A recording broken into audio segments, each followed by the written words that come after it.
جاہلوں، حیوانوں، جانوروں، تمہیں رواداری آتی ہے کہ ہم کو آتی ہے؟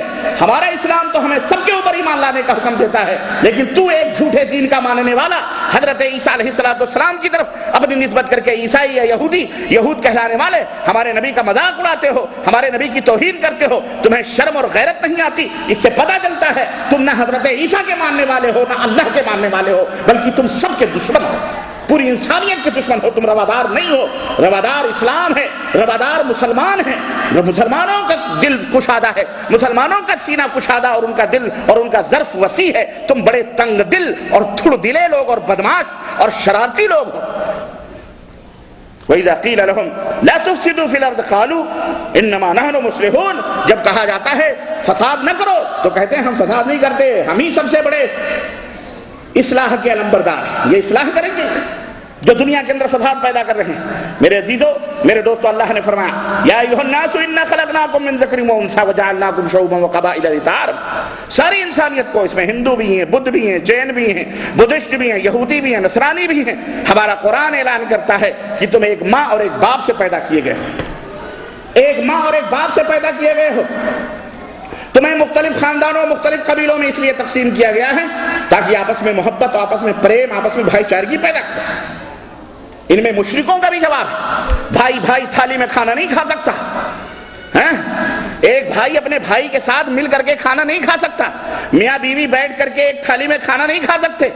چھوت، قبائل تقسیم آپس میں ایسے ہیں کہ ایک خاندان دوسرے خاندان شادی نہیں کر سکتا، ایک برہمن شودر ذات نکاح نہیں، شادی نہیں کر سکتا۔ یہی نہیں بلکہ نیچ ذات کا آدمی اگر گیتا اور ان کے اپنے اشلوک سن لے رامائن کے اور دیگر ان کے پوتر کتابوں اور ویدوں کے، تو باقاعدہ منو سمرتی کے اندر یہ بات لکھی ہوئی ہے کہ ان کے اس نیچ ذات کے کان کے اندر جو ہے پگھلتا ہوا سیسا اڈیل دیا جائے تاکہ وہ برباد ہو جائے۔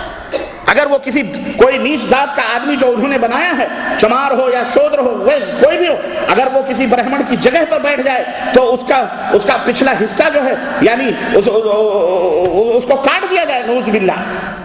یہ دین ہے، یہ رواداری۔ لیکن اسلام کیا کہتا ہے؟ یا ایھا الناس، اے دنیا کے لوگوں، ہم نے تمہیں ایک ماں اور ایک باپ سے پیدا کیا ہے، ہم نے تمہیں ایک ماں اور باپ سے پیدا کیا ہے۔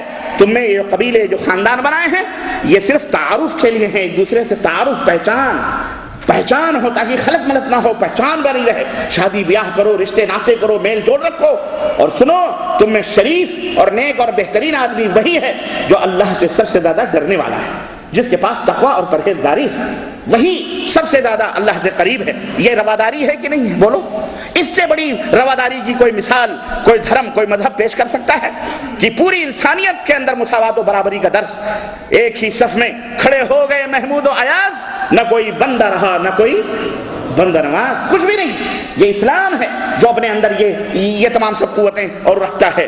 میرے عزیزو، رواداریوں کی مزید جھلک اور اس کے نمونے دیکھنے ہوں تو صاحب قرآن، یہ تو قرآن کے کچھ دلائل تھے، اور وقت نہیں ہے، وقت ہے لیکن ہم اختصار کے ساتھ آپ کو، چونکہ موضوع تھوڑا لمبا ہے اس لیے میں ذرا جھلک دکھاتے ہوئے آپ کو چابی دے کے جا رہا ہوں۔ مطالعہ کرنا قرآن کا، مطالعہ کرنا احادیث کا، مطالعہ کرنا سیرت طیبہ کا، صحابہ کی زندگی کا، سلف کی زندگی کا، تاریخ اسلام کا، تب انشاءاللہ آپ کو حقیقت اور واضح ہوگی۔ یہ علم دیا جا رہا ہے اس لیے تاکہ آپ بھی داعی بنو، آپ بھی اسلام کے پیغمبر بنو، آپ بھی اسلام کے پریچر بنو، آپ بھی اسلام کے ٹیچر بنو، آپ بھی اسلام کے معلم بنو، ہر مسلمان اسلام کا تعارف کرنے والا بن جائے۔ یہ ہمارا پیغام ہے، یہ ہمارا اپدیش ہے، اور ہماری یہ مشن ہے، اور ہماری یہ مہم ہے، اور ہماری یہی دعوت ہے کہ ہر مسلمان اس سے پوچھا جائے اسلام کا تعارف کیا ہے، تم مسلمان کیوں ہو، اسلام کی ڈیفینیشن کیا ہے، اسلام کیا بات بتلاتا ہے، اسلام کن کن اصولوں پر قائم ہے۔ ہر مسلمان مرد اور عورت کی زبان پر وہ نغمات کلمے کے ہونے چاہیے اور ان تعلیمات کے ہونے چاہیے کہ ہم اس وجہ سے مسلمان ہیں، ہم اس وجہ سے اسلام سے پیار کرتے ہیں، اور اسلام ایسا نہیں، ایسا ہے، ایسا نہیں، ایسا ہے۔ جہاں بھی رہو اسلام کا دفاع کر سکو، اسلام کو بچاؤ۔ کیوں؟ ان تنصروا اللہ ینصرکم، اگر تم اسلام کو بچاؤ گے اللہ تمہیں بچائے گا، اگر تم اسلام کو مٹاؤ گے اللہ تمہیں کبھی اس دنیا میں باقی نہیں رکھے گا، اللہ برباد کر دے گا۔ اس لیے یہ جلسے ہو رہے ہیں، جلوس ہو رہے ہیں، اجتماعات ہو رہے ہیں، مکاتب دعویٰ سینٹرز بنائے گئے ہیں، معلمین ہیں، مدرسین ہیں، یہ صبح و شام جو لگے ہیں صرف اسلام کی تحفظ و بقا کے لیے، مسلمانوں کو تعلیم دینے کے لیے، تاکہ اسلام کے چہرے پر، اسلام کے آئینے پر جو اس طرح سے گندگیاں اچھالی جاتی ہیں، ہم میں ہر ایک مرد ہو یا عورت ہو اسلام کا دفاع کرنے کے لیے کھڑا ہو جائے، اسلام کا دفاع کرنے کے لیے کھڑا ہو جائے۔ جس طرح نبی آخر الزمان حضرت محمد الرسول اللہ صلی اللہ علیہ وسلم کے زمانے میں جہاں مردوں کا ایک جتھا اسلام کی نشر و اشاعت اور جہاد کے اندر مصروف تھا، وہیں اسلام کی بیٹیوں کا بھی ایک جتھا فاطمۃ الزہرا، خدیجۃ الکبریٰ، عائشہ اور دیگر ازواج مطہرات اور مدینہ اور مکہ کا لے کر ایک جتھا موجود تھا، جن کے دروازوں پر اللہ اکبر بڑے بڑے صحابہ کرام آ کر درس حدیث لیا کرتے تھے۔ ہماری ماؤں بہنوں کی بھی سنہری تاریخ ہے، تم بھی ہم بھی سب مل جل کر اسلام کے ستون بنے، اسلام کے سپورٹر بنے، اسلام سے محبت کرنے والا، اسلام کی تعلیمات کو دنیا تک پھیلانے والا بنے، تاکہ اللہ کی رحمتیں جس طرح نبی کریم صلی اللہ علیہ وسلم کے زمانے اور اس کے بعد خلفائے راشدین اور اسلاف کے زمانے میں رحمتیں تھیں، اسی طرح ہمیں بھی وہی عزت، وہی مقام، وہی رفعت اور وہی وقار، وہی عظمت ہم کو حاصل ہو جائے۔ اللہ تعالی ہمیں اس کی توفیق عطا فرمائے، آمین یا رب العالمین۔ میرے عزیزو، نبی کریم صلی اللہ علیہ وسلم کی سیرت طیبہ میں اگر آپ دیکھیں گے تو پوری کی پوری زندگی رواداریوں میں نبی علیہ الصلوۃ والسلام نے گزاری۔ اب وہ درگزر جس نبی کا اوڑھنا بچھونا تھا، معاف کر دینا جس نبی کا وتیرہ اور طریقہ تھا، مظلوموں، بے کسوں، بے بسوں اور اسی طرح بے سہاروں کا جو ہر قدم پر سہارا تھا، جو نبی کا تاج پہننے کے باوجود بھی حلف الفضول کی آرزو کرتا تھا۔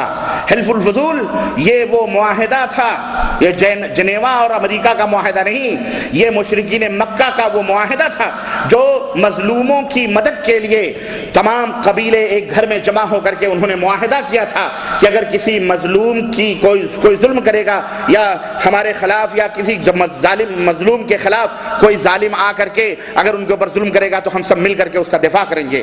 وہ نبی زمانے جاہلیت میں ہونے والے اس عہد و پیمان کو نبی بنانے کے بعد بھی آرزو کرتا تھا کہ کاش آج بھی اگر اس طرح کا معاہدہ کافروں سے کہیں بیٹھ کر کے ہو تو میں اس کے اندر شریک ہو جاؤں گا۔ اللہ اکبر۔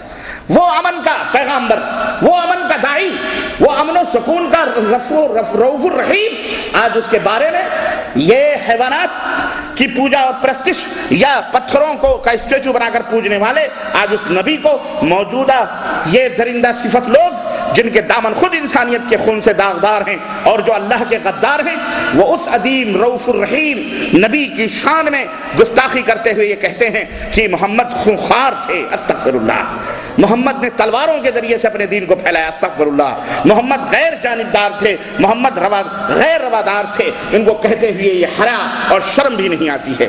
دوستو، میں نبی کریم صلی اللہ علیہ وسلم کی حیات طیبہ کے تعلق سے بہت گوشے ہیں، صرف رواداری کے تعلق سے چند باتیں آپ کی خدمت میں رکھنا چاہ رہا ہوں۔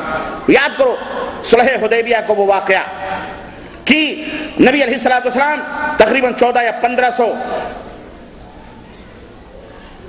آدمیوں کو یا اس سے کم و بیش آدمیوں کو لے کر کے مکہ عمرے کی غرض سے جا رہے ہیں۔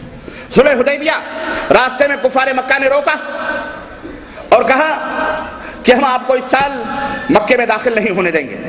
انتقام کی قوت نہ تھی، جذبہ، جبکہ آپ صلی اللہ علیہ وسلم کے ابرو پر اشارے پر صحابہ کرام جان دینے کے لیے تیار تھے، لیکن اللہ کے نبی نے مصلحت سمجھی، صلح ہو رہی ہے، عہد و پیمان لکھا جا رہا ہے، لکھا گیا۔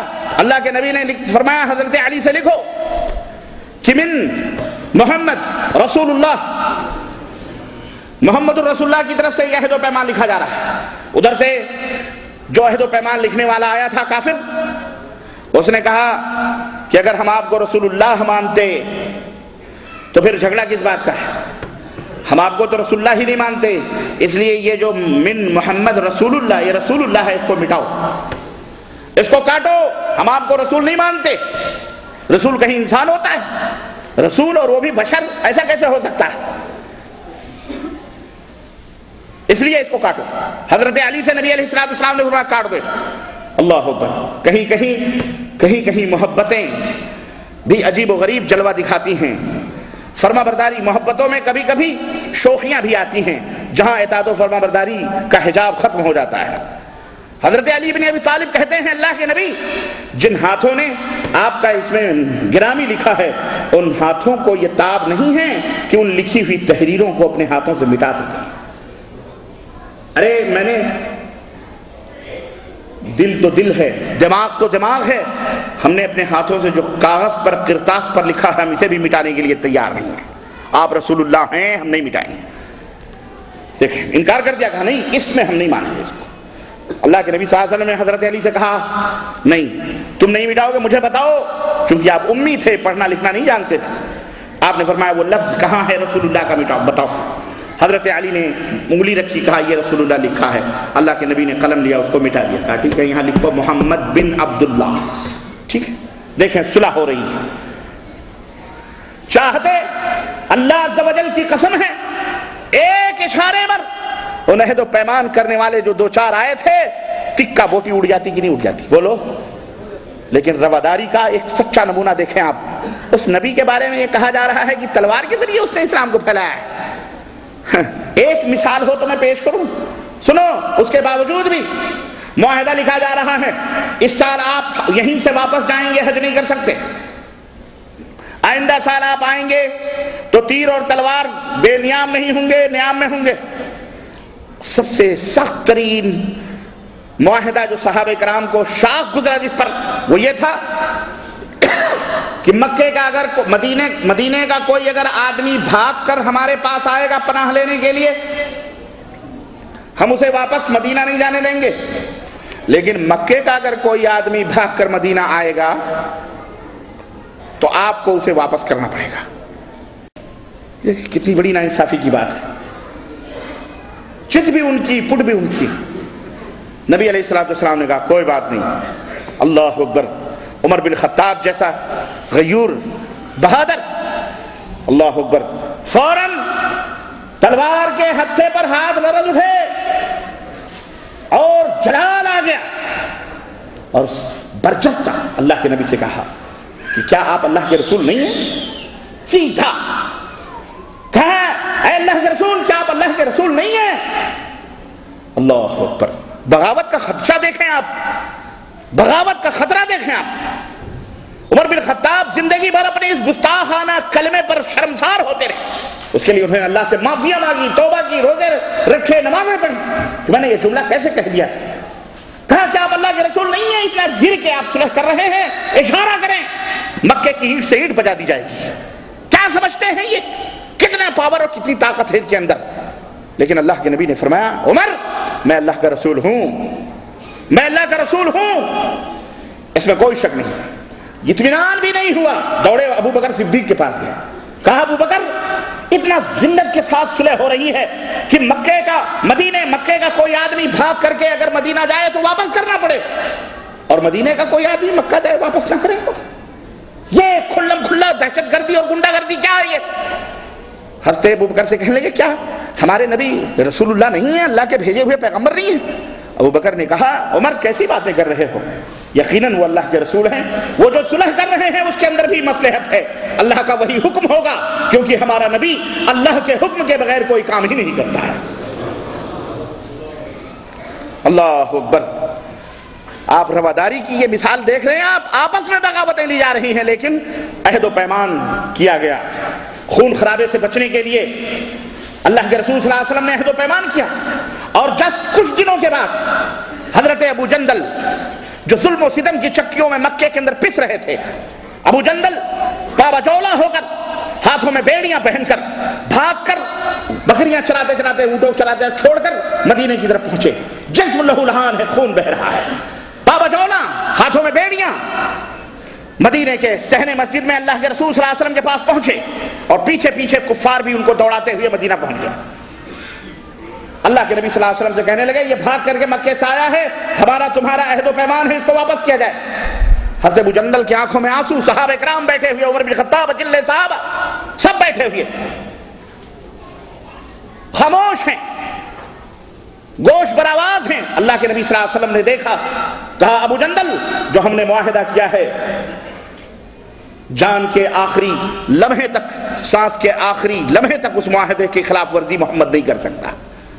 ٹھیک ہے تم مسلمانوں، کہنے لگے اللہ کے نبی میں نے کلمہ پڑھا ہے، یہ دیکھو جسم سے خون رس رہے ہیں، جسم لہو لہان ہے، اللہ کے نبی صحابہ کرام سے استغاثہ پیش کیا کہ مجھے کیا مکہ واپس بھیجا جائے گا؟ میں بھاگ کر کے آیا ہوں، جان چھڑا کے آیا ہوں۔ ذرا غور کرو، پشتوں کو داغا جاتا